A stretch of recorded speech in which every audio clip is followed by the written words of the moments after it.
Pessoal, tudo bom com vocês, pessoal? Ó, pessoal, cortando lenha aqui pra cozinhar o feijão, pessoal. Aí o filho de Zamba veio aqui cortar, pessoal, esse pé de comandonga aqui, ó. E a máquina derrubou. Aí vai cortar aqui pra cozinhar o feijão, pessoal, olha. Tudo pequenininho, tá vendo, ó? Corta tudo no tamanho certo. Pessoal. Olha. Tá vendo?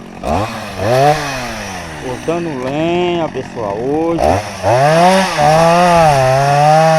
Olha, aí mais tarde o menino vem aqui também, pessoal, tirar a lenha para fazer a fogueira, pessoal. Olha.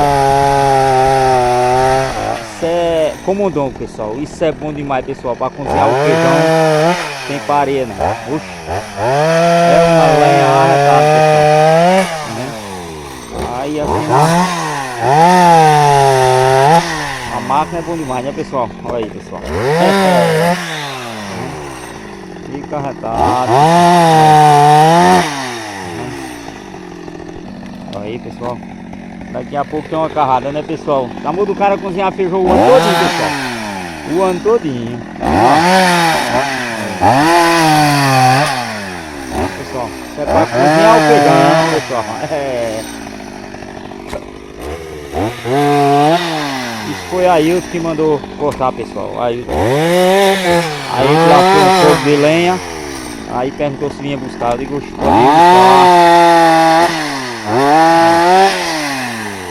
Cortando lenha aqui, pessoal. Olha lá.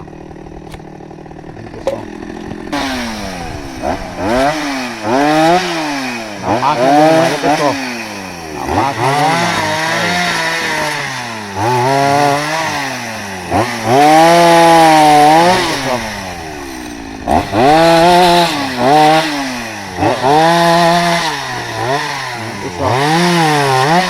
Corta tudo pequenininho que puder. Vamos, pessoal.